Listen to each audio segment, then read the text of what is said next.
मंडळामार्फत उच्च माध्यमिक प्रमाणपत्र परीक्षा म्हणजे इयत्ता 12वीची फेब्रुवारी-मार्च 2024ची परीक्षा ही दिनांक 21 फेब्रुवारी 2024 ते 23 मार्च 2024 या कालावधीमध्ये आयोजित करण्यात आली होती। सदर परीक्षेसाठी माननीय नामदार दीपक केसरकर, मंत्री शालेय शिक्षण व मराठी भाषा विभाग, माननीय श्रीमती कुंदन मॅडम, प्रधान सचिव शालेय शिक्षण व क्रीडा विभाग, माननीय श्रीयुत रणजित सिंह देओल, तत्कालीन प्रधान सचिव शालेय शिक्षण व क्रीडा विभाग, माननीय श्री सूरज मांढरे, आयुक्त शिक्षण, त्याचबरोबर माझे सर्व सहकारी शिक्षण संचालक,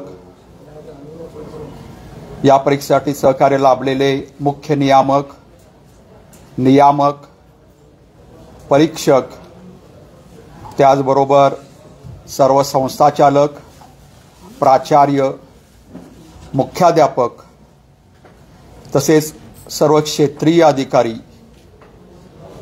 ज्यांनी अहोरात्र कष्ट घेतले असे आमचे मंडळातील, राज्य मंडळातील आणि विभागीय मंडळातील सर्व अधिकारी व कर्मचारी तसेच आमच्या सर्व सन्माननीय समित्यांचे सन्माननीय सदस्य, सर्व अधिकारी कर्मचारी या सर्वांच्या बहुमोल सहकार्यामुळेच आज उच्च माध्यमिक प्रमाणपत्र परीक्षा म्हणजे 12वी परीक्षेचा निकाल जाहीर करताना मला मनस्वी आनंद होत आहे। परीक्षेतील सर्व यशस्वी म्हणजे उत्तीर्ण विद्यार्थी, त्यांचे पालक, त्यांचे शिक्षक या सर्वांचे मी मनपूर्वक अभिनंदन करतो। त्याचबरोबर या परीक्षेत यशस्वी होऊ न शकलेल्या विद्यार्थ्यांनी किंवा त्यांच्या पालकांनी नाउमेद न होता येणारी पुरवणी परीक्षेमध्ये यश संपादन करावे असे मी त्यांना आवाहन करतो। आपल्याला माहित आहे या परीक्षेची प्रमुख वैशिष्ट्ये म्हणजे आपण 10वी आणि 12वीच्या परीक्षेसाठी प्रत्येक मुख्य विषयासाठी एका दिवसाचा कमीत कमी एका दिवसाचा खंड देतो, जेणेकरून विद्यार्थ्याच्या मनावर अभ्यासाचा जो ताण आहे तो ताण कमी व्हावा। त्याचबरोबर या परीक्षेचं अंतिम वेळापत्रक आम्ही आमच्या वेबसाईटवर म्हणजे संकेतस्थळावर 2 नोव्हेंबर 2023 रोजी प्रसिद्ध केलं होतं, जेणेकरून विद्यार्थी किंवा शिक्षकांना शिकवण्याचे किंवा त्यांना अभ्यास करण्याचे नियोजन योग्य पद्धतीने करता यावे। परीक्षेच्या कालावधीमध्ये अनेक विद्यार्थी नकारात्मक विचाराने, परीक्षेच्या दडपणाने, मानसिक दडपणाखाली असतात। अशा विद्यार्थ्यांना नैराश्यातून बाहेर काढण्यासाठी आपण प्रत्येक विभागीय मंडळ स्तरावर, प्रत्येक जिल्हा स्तरावर, त्यातले प्रत्येक जिल्हा स्तरावर तसेच राज्य मंडळ स्तरावर समुपदेशक नेमतो, जेणेकरून विद्यार्थ्यांना कोणत्याही अडचण आल्या, मानसिक दडपण आलं तर विद्यार्थ्यांच्या मनातील परीक्षेची भीती दूर व्हावी। आणि त्याचबरोबर आपण सर्व विभागीय मंडळात तसेच राज्य मंडळात हेल्पलाईन व नियंत्रण कक्ष स्थापन केला होता। इयत्ता 12वीच्या या परीक्षेसाठी एकूण 154 विषयासाठी ही 12वीची परीक्षा घेण्यात आली। यामध्ये विज्ञान शाखेसाठी मराठी, हिंदी, उर्दू आणि इंग्रजी या 4 माध्यमातून ही परीक्षा घेण्यात आली। तर अन्य जे शाखा आहे त्यासाठी मराठी, हिंदी, उर्दू, इंग्रजी याबरोबर कन्नड आणि गुजराती या 6 माध्यमातून ही परीक्षा घेण्यात आली। यावर्षी प्रथमच म्हणजे फेब्रुवारी-मार्च 2024च्या 12वी परीक्षेसाठी आपण प्रात्यक्षिक परीक्षेचे किंवा अंतर्गत परीक्षेचे गुण OMR सीटवर न घेता ऑनलाईन पोर्टलद्वारे घेण्यात आले आणि त्याचा आम्हाला हा निकाल लवकर जाहीर होण्यास अत्यंत चांगला उपयोग झाला। दरवर्षीप्रमाणे गैरमार्ग प्रतिबंधक योजना सुद्धा राबवण्यात आली। यामध्ये प्रामुख्याने माननीय विभागीय आयुक्त, माननीय जिल्हाधिकारी, माननीय मुख्य कार्यकारी अधिकारी, माननीय पोलीस आयुक्त, पोलीस अधीक्षक या सर्वांना आपण आवाहन केलं होतं राज्य मंडळामार्फत। आणि ही सार्वजनिक परीक्षा असल्यामुळे या सार्वजनिक परीक्षेला सर्वांनी सहकार्य करावे आणि गैरमार्गाविरुद्धचा लढा यशस्वी करावा असं आम्ही आवाहन केलं होतं। आणि त्या आव्हानाला प्रतिसाद मिळून यावर्षी गैरमार्गाची संख्या घटली आहे याचा मला मनस्वी आनंद होत आहे. परीक्षा काळातील संभाव्य गैरप्रकारांना आळा घालावा या दृष्टिकोनातून 271 भरारी पथकं ही शालेय शिक्षण विभागामार्फत संपूर्ण राज्यामध्ये कार्यरत होती. त्याचबरोबर जिल्हाधिकारी, मुख्य कार्यकारी अधिकारी किंवा पोलीस अधीक्षक यांनी सुद्धा अनेक जिल्ह्यातून त्यांच्या स्तरावर महसूलची, पोलिसांची किंवा मुख्य कार्यकारी अधिकारी आणि त्यांच्या HODंची भरारी पथकं स्थापन केली होती. सदर परीक्षेसाठी नियुक्त केलेले रनर म्हणजे सहाय्यक परिरक्षक, म्हणजे जे कस्टडीपासून केंद्रापर्यंत दररोज पेपर नेहाण, प्रश्नपत्रिका नेहाण करतात, त्यांनी त्या केंद्रावर बैठे पथक म्हणून काम केले. त्याचबरोबर प्रश्नपत्रिकेचा वेळ झाल्यानंतर, पेपर लिहून झाल्यानंतर उत्तरपत्रिका परत घेऊन येण्याचं काम केलं. आणि हे करत असताना त्यांना व्हिडिओ शूटिंग करण्यासाठी सांगितलं होतं, जेणेकरून कुठल्याही ठिकाणी व्हायरल प्रकार झाला तर त्याची बातमी मिळावी, किंवा जाताना GPS सिस्टीम त्यांच्या मोबाईलची ऑन करायला सांगितली होती, जेणेकरून तो सहाय्यक परिरक्षक म्हणजे रनर नेमका कोणत्या ठिकाणी आहे, कुठल्या ठिकाणी थांबतो का हे बघण्यासाठी आपण त्याबद्दल केलं होतं आणि त्याचा सुद्धा आम्हाला फार चांगला उपयोग झाला. सदर परीक्षेसाठी गतवर्षीप्रमाणेच पेपर संपल्यानंतर 10 मिनिटं अतिरिक्त वेळ वाढवून देण्यात आला होता, जेणेकरून विद्यार्थ्यांच्या मनावरील जे लिखाणाचं दडपण असतं, निकालाचं दडपण कमी होईल. याच्यापूर्वी जे गेल्या वर्षीच्या आधी आपण 10 मिनिटं पूर्वी देत होतो, पेपर व्हायरल होऊ नये याची दक्षता घेण्यासाठी मागील वर्षीपासून आपण 10 मिनिटं पेपरच्या नंतर, म्हणजे 11 ते 2 पेपर असेल तर 11 ते 2:10 पर्यंत पेपराची टाईम असा आपण वाढीव वेळ दिला होता. त्याचबरोबर फेब्रुवारी-मार्च 2024च्या परीक्षेमध्ये, 12वीच्या परीक्षेमध्ये विद्यार्थ्यांना लेखी परीक्षेपूर्वीच एखादा गैरप्रकार केला तर विद्यार्थ्यांना कोणती शिक्षा होऊ शकते या शिक्षा सूचीचे वाचन विद्यार्थ्यांच्या समोर करण्यात आले होते, जेणेकरून विद्यार्थी गैरमार्ग करू नये आणि त्याला योग्य पद्धतीनं पेपर लिहिण्यासाठी प्रोत्साहित करण्यासाठी, आणि त्याचबरोबर आपण जर गैरमार्ग केला तर कोणत्या शिक्षा होऊ शकतात याचं आकलन होण्यासाठी आपण या पद्धत आपण मागील वर्षीपासून राबवत आहोत. 10वी-12वीच्या परीक्षेच्या कालावधीमध्ये आपल्या शिक्षण विभागामार्फत तसेच इतर विभागामार्फत सुद्धा भरारी पथके स्थापन करण्यात आली होती. आता महत्त्वाचा आजचा विषय निकालाची ठळक वैशिष्ट्ये. यामध्ये प्रामुख्याने मला सांगावंसं वाटतं, महाराष्ट्र राज्य माध्यमिक आणि उच्च माध्यमिक मंडळामार्फत पुणे, नागपूर, छत्रपती संभाजीनगर, मुंबई, कोल्हापूर, अमरावती, नाशिक, लातूर, कोकण या 9 विभागीय मंडळामार्फत ही परीक्षा राज्यभर घेण्यात आली. यामध्ये विज्ञान शाखा, कला शाखा, वाणिज्य शाखा, व्यावसायिक अभ्यासक्रम आणि त्याचबरोबर ITI या शाखांसाठी एकूण नियमित विद्यार्थी 14,33,371 या विद्यार्थ्यांनी प्रत्यक्ष नोंदणी केली होती. आणि या 14,33,371 नियमित विद्यार्थ्यांपैकी 14,23,970 विद्यार्थी प्रत्यक्ष परीक्षेस प्रविष्ट झाले आणि त्यापैकी 13,29,684 विद्यार्थी या परीक्षेत यश मिळवून उत्तीर्ण झालेले आहेत. आणि उत्तीर्णतेची टक्केवारी नियमित विद्यार्थ्यांची ही 93.37% इतकी आहे. या परीक्षेत राज्यातील 9 विभागीय मंडळामधून पुनर्परीक्षार्थी हे एकूण 45,448 विद्यार्थ्यांनी रिपीटर विद्यार्थी म्हणून फॉर्म भरला होता. त्यापैकी म्हणजे रजिस्टर झाले होते, त्यापैकी प्रत्यक्ष 45,083 विद्यार्थी प्रत्यक्ष परीक्षेस प्रविष्ट झाले आणि त्यापैकी 22,463 पुनर्परीक्षार्थी या परीक्षेमध्ये यशस्वी झाले म्हणजे उत्तीर्ण झाले. आणि या पुनर्परीक्षार्थ्यांची म्हणजे रिपीटर विद्यार्थ्यांची उत्तीर्ण टक्केवारी ही 49.82% इतकी आहे.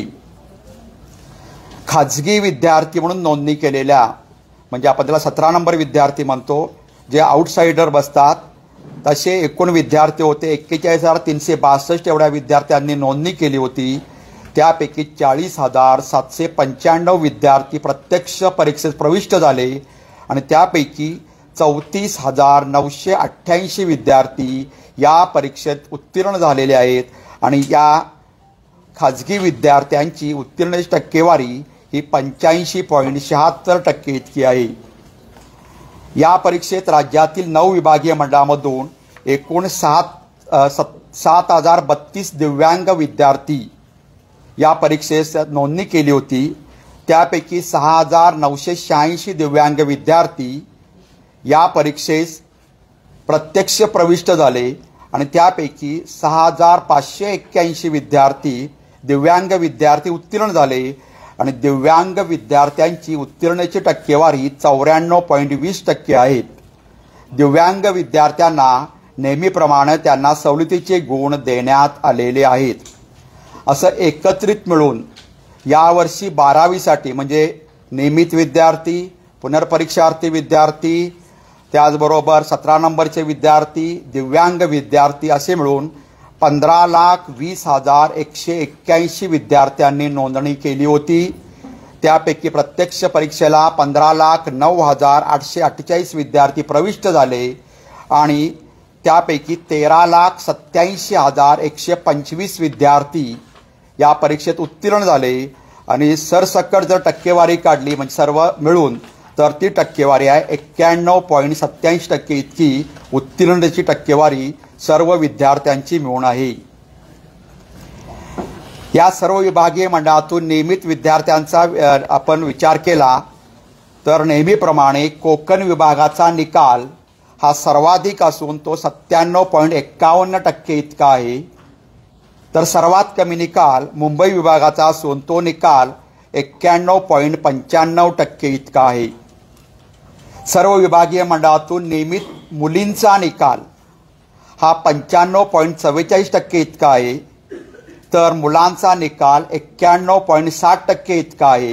म्हणजेच नेहमीप्रमाणे या परीक्षेत सुद्धा निकालामध्ये मुलींनी बाजी मारली असून मुलींचा निकाल मुलांच्या निकालापेक्षा 3.84% जास्त आहे। मगाशीच मी सांगितलं एकूण 154 विषयांची आपण परीक्षा घेतली, त्यापैकी 26 विषयांचा निकाल हा 100% लागलेला आहे।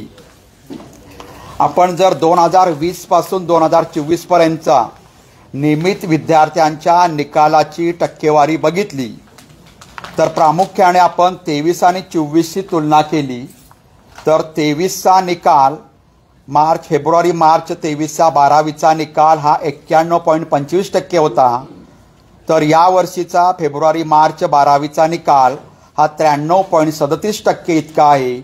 म्हणजेच गेल्या वर्षीपेक्षा या वर्षीचा निकाल 2.12%ने वाढ झालेली आहे। ही सर्वात महत्त्वाची गोष्ट आहे। त्याचबरोबर आपण ह्या विद्यार्थ्यांना 12वीच्या विद्यार्थ्यांना खेळाडू NCC किंवा स्काउट गाईडचे अतिरिक्त गुण देतो, ते पण 100%च्या लिमिटमध्ये ते गुण देतो आणि त्यामध्ये यावर्षी 20,910 विद्यार्थ्यांना हे अतिरिक्त गुण दिले गेलेले आहेत।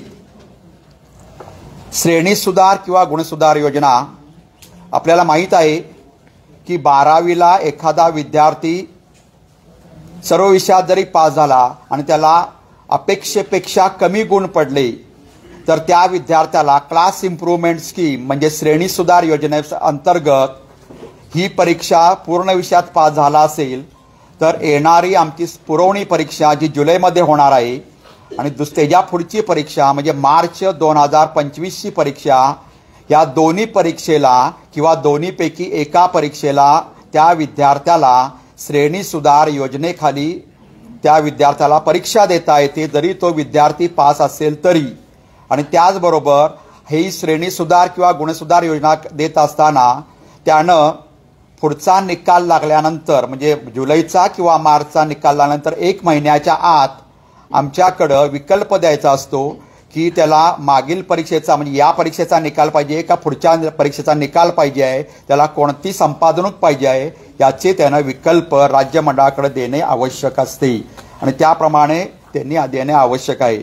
आपल्याला माहीत आहे दरवर्षी निकालाची कार्यपद्धती ऑनलाईन पद्धतीने आपण निकाल आधी लावतो आणि त्या ऑनलाईन पद्धतीने निकाल लावल्यामुळे विद्यार्थ्याच्या मनावर प्रत्यक्ष मार्कशीट आल्यानंतर जे दडपण असेल दडपण थोडंफार कमी होण्याची मदत मिळते आणि विद्यार्थ्यांना एक 8-10 दिवस निकाल अगोदर कळतो आणि हा निकाल यावर्षी डिजिलॉकरवर सुद्धा आपल्याला फेच करता येतो आणि त्याची त्याला त्याला संग्रह करता येणार आहे.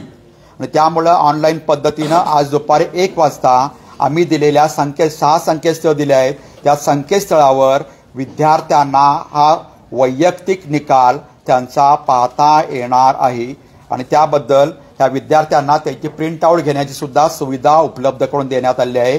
किंवा NICचं जे संकेतस्थळ आहे त्या NICच्या संकेतस्थळावर या निकालाची वैशिष्ट्ये, शाळेच्या निकालाची वैशिष्ट्ये, त्या जिल्ह्याच्या निकालाची वैशिष्ट्ये हे NICच्या संकेतस्थळावर आम्ही दिलेलं आहे. आता गुण पडताळणी यावर्षी आपण थोडाफार गुण पडताळणी आणि फोटोकॉपी म्हणजे झेरॉक्स प्रत मिळण्याच्या ह्याच्यामध्ये आपण दोन्ही कालावधी एकच ठेवला आहे. आज आपला ऑनलाईन निकाल दुपारी 1 वाजता जाहीर होतोय. तर या ऑनलाईन निकालामध्ये आज 21 तारीख आहे. उद्या 22 तारखेपासून 22 मे 2024 ते 5 जून 2024 पर्यंत या 15 दिवसात विद्यार्थ्यांना गुण पडताळणीसाठी किंवा फोटोकॉपी घेण्यासाठी म्हणजे उत्तरपत्रिकेची फोटोकॉपी घेण्यासाठी विद्यार्थ्यांना मुदत देण्यात आली. या 15 दिवसामध्ये विद्यार्थ्यांनी ऑनलाईन पद्धतीने पैसे भरून हे आपल्याला अर्ज करायचा आहे. यामध्ये डेबिट कार्ड, क्रेडिट कार्ड या पद्धतीनं विद्यार्थ्यांना किंवा UPI नेट बँकिंगद्वारे विद्यार्थ्यांना ऑनलाईन पद्धती करायचं आहे.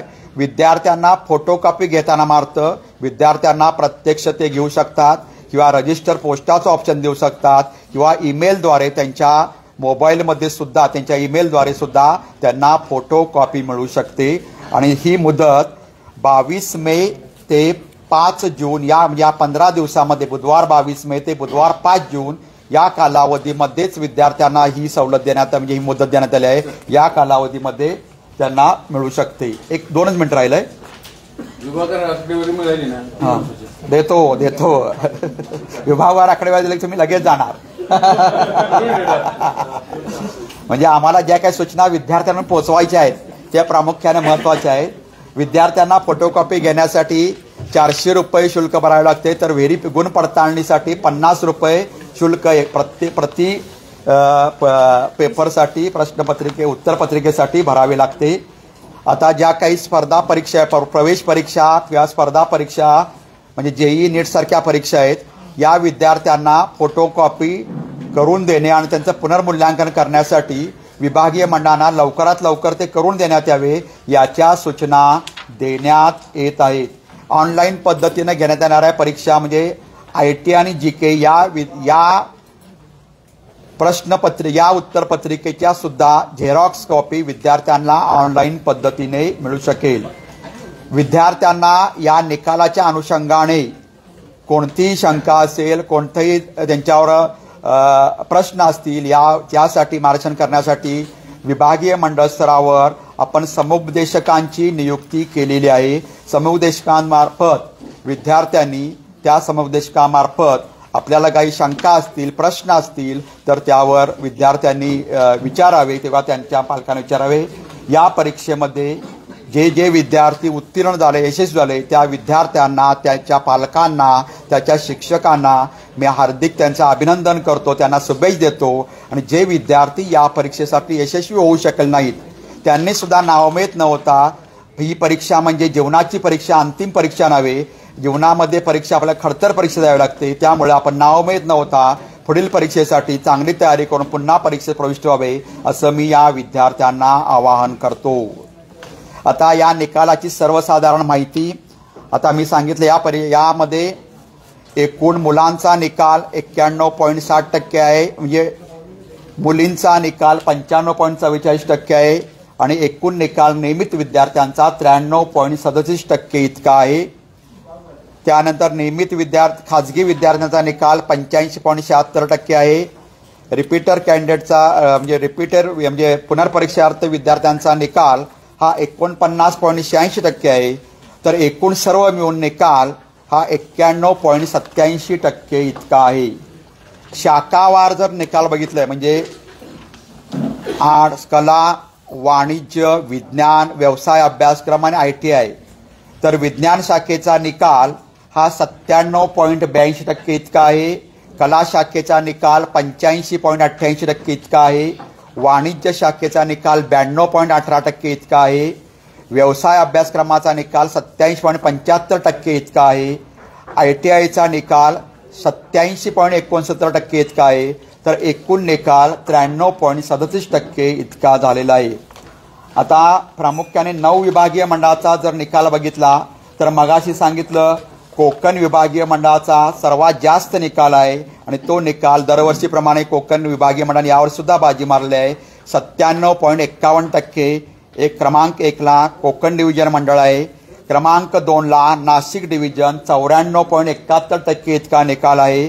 3 नंबरसाठी पुणे डिव्हिजन 94.44% इतका पुणे डिव्हिजनचा निकाल आहे. 4 नंबरसाठी कोल्हापूर डिव्हिजन 94.24% इतका निकाल आहे. 5 नंबरला छत्रपती संभाजीनगर डिव्हिजन 94.08% इतका निकाल आहे. 6 नंबरला अमरावती डिव्हिजन 93% इतका निकाल आहे.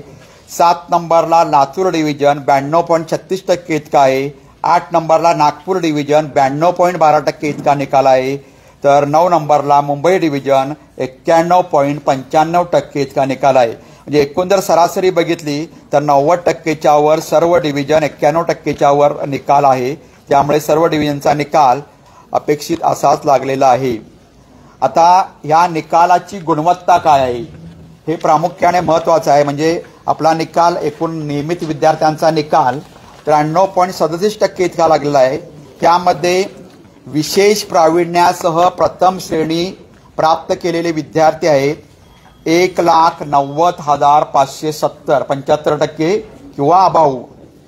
60% किंवा 75% पर्यंत जे विद्यार्थी आहेत म्हणजे प्रथम श्रेणी त्यामध्ये विद्यार्थी आहेत 4,80,631 विद्यार्थी हे प्रथम श्रेणीत पास झालेले आहेत. द्वितीय श्रेणीत जे विद्यार्थी आहेत म्हणजे 45% ते 60%च्या दरम्यान त्यामध्ये संख्या आहे 5,26,425. उत्तीर्ण श्रेणी म्हणजे 35% ते 45%च्या दरम्यान जे विद्यार्थी आहेत ते विद्यार्थी आहेत 1,32,058. असे एकूण 13,29,684 नियमित विद्यार्थी या परीक्षेत यशस्वी झाले आहेत किंवा उत्तीर्ण झालेले आहेत आणि या उत्तीर्णतेची टक्केवारी आहे 93.37%. आता यानंतर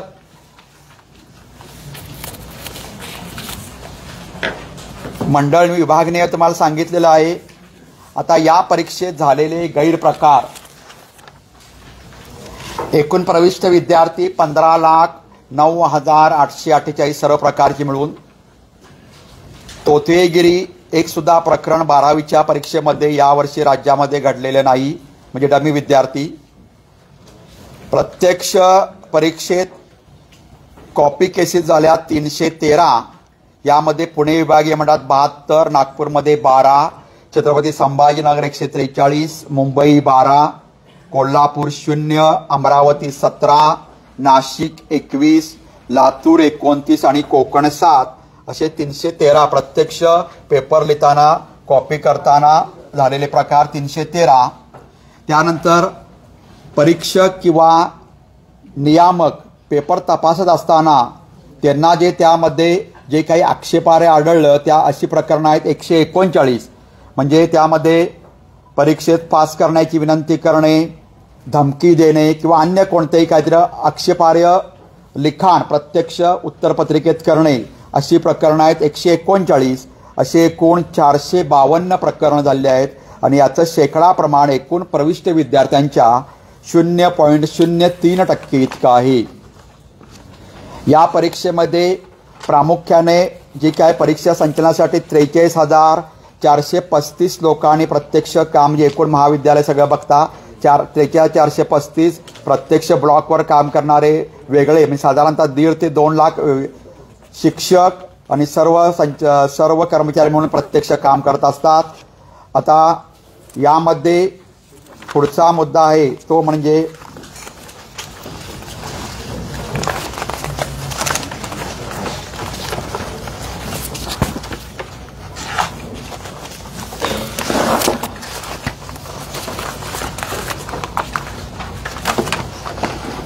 शंभर टक्के निकाल लागलेले 26 विषय आहेत ते आपल्याला सांगितलेले आहेत.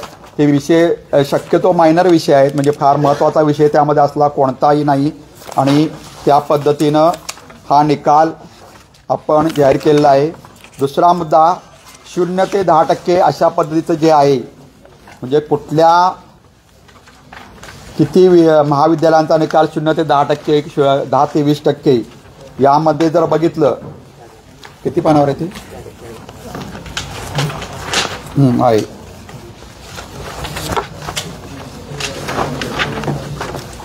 0% निकाल लागलेले एकूण राज्यामध्ये 21 संस्था आहेत. संस्था मी असं का म्हणतो, कारण यामध्ये प्रामुख्याने ITI जे आहेत त्या ITIची संख्या जास्त आहे.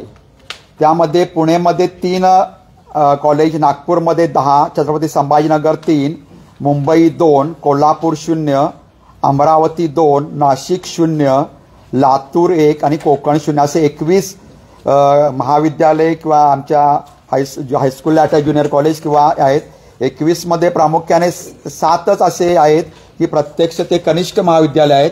बाकी सर्व ह्या ITI आहेत. ITIचा निकाल, ITIला आपलं असं असतं की त्या ITIच्या विद्यार्थ्यांनी कोणत्याही दोन भाषा विषय दिले असता त्या 2 भाषा विषयात जर ते पास झाले तर यांना इकडचे क्रेडिट गुण देऊ शकतो. त्यामुळे ते 21 आहेत. आणि 100% निकाल लागलेली महाविद्यालयात 22 ते 46, 2246. यामध्ये पुणे डिव्हिजनचे आहे 441, नागपूर डिव्हिजन 299, छत्रपती संभाजीनगर 231, मुंबई 220, कोल्हापूर 252, अमरावती 324, नाशिक 262, लातूर 101, कोकण 116. 22 ते 46 महाविद्यालय म्हणजे टक्केवारीचा विचार करता 21.46% महाविद्यालयांचा निकाल किंवा कनिष्ठ महाविद्यालयांचा निकाल हा 100% लागलेला आहे.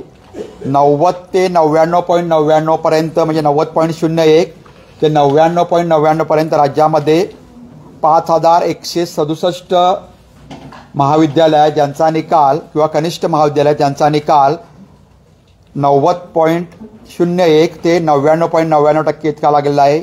80 ते 80.01 ते 90 पर्यंत 15%, 15.68% कॉलेजात म्हणजे 1644 महाविद्यालय आहेत. 70 ते 80 मध्ये 755 महाविद्यालय आहेत.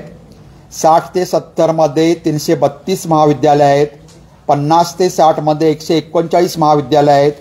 40 ते 50 मध्ये 97 महाविद्यालय आहेत. 30 ते 40 मध्ये 53 महाविद्यालय आहेत. 20 ते 30 मध्ये 18 कनिष्ठ महाविद्यालय आहेत. 10 ते 20% मध्ये 8 महाविद्यालय कनिष्ठ महाविद्यालय आहेत. 1% ते 10% असे 3 महाविद्यालय आहेत. असे एकूण 10,483 कनिष्ठ महाविद्यालयातून ITI मधून हे विद्यार्थी 15 लाख विद्यार्थी म्हणजे 13 लाख विद्यार्थी यातून प्रविष्ट झालेले होते. यामध्ये आपलं या परीक्षेच्या कामी आपण मीडियाने सुद्धा सोशल मीडिया, प्रिंट मीडिया आणि इलेक्ट्रॉनिक मीडियाने अतिशय चांगल्या पद्धतीने मंडळाला, राज्यमंडळाला नेहमीप्रमाणे सहकार्य केलेलं आहे. त्याबद्दल आपल्यासुद्धा सर्वांचं मी अभिनंदन करतो, सर्वांना धन्यवाद देतो, आभार मानतो. आणि पुढील परीक्षेच्या तारखा ह्या आम्ही सेपरेटपणे डिक्लेअर करू. साधारणतः 16 जुलैपासून या परीक्षा सुरू होतील आणि त्याचा नियमित आम्ही वेळापत्रक देऊ. आणि या विद्यार्थ्यांचे 10वी 12वीच्या विद्यार्थ्यांचे जे त्यांचे गुणपत्रिका आहेत त्या गुणपत्रिकासुद्धा कोणत्या दिवशी द्यायचं यासाठी आम्ही स्वतंत्र परिपत्रक निर्गमित करू. ठीक आहे, याबद्दल तुमचं काय शंका? 90% पेक्षा जास्त गुण मिळालेले विद्यार्थी 75%च्या पुढे आहेत. आपल्याला 1,09,570 आपण ते निश्चितपणे देऊ.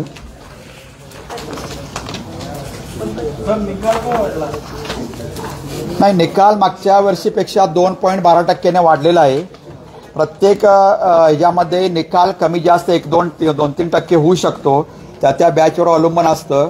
आणि यावर्षी परीक्षेचं वातावरण चांगलं होतं आणि चांगल्या वातावरणात परीक्षेचा निकालाची टक्केवारी वाढली असं आमचं मत आहे. आता 90% पेक्षा अभाव चिन्मयजी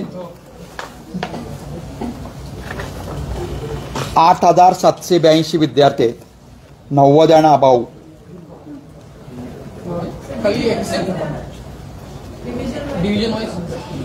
त्या डिव्हिजन वाईज 8,782 विद्यार्थी. डिव्हिजन वाईज काय? डिव्हिजन वाईज नाही, ती टोटल आहे.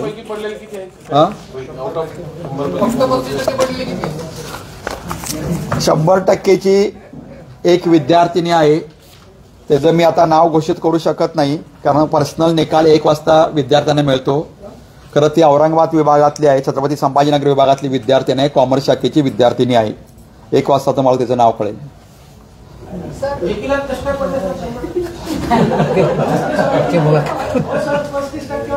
582 गुण तिला आहेत आणि 18 मार्क्स स्पोर्ट्समध्ये पडलेले आहेत.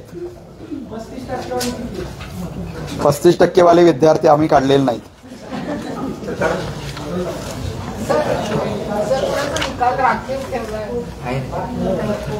राखीव निकाल ठेवलेले आहेत. काही तांत्रिक कारणामुळे 264 विद्यार्थी पुणे विभागातील आहेत. 4 विद्यार्थी मला वाटते छत्रपती संभाजीनगर विभागातील आहेत.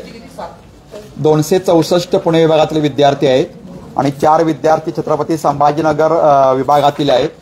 काही तांत्रिक कारणामुळे काही कारणामुळे यांचा निकाल म्हणजे काही ठिकाणी रॉंग कॉम्बिनेशन आहे, काही ठिकाणी काही किरकोळ त्यामध्ये तांत्रिक कारण आहे, त्यामुळे तो राखीव ठेवला आहे. तर त्या विद्यार्थ्यांचा निकाल आम्ही लवकरच जाहीर करू.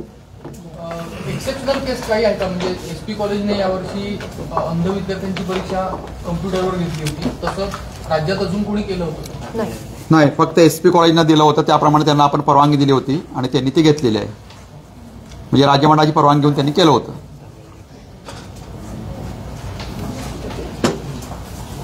ठीक आहे, सर्वांना धन्यवाद. 99% पडलेले आहेत का?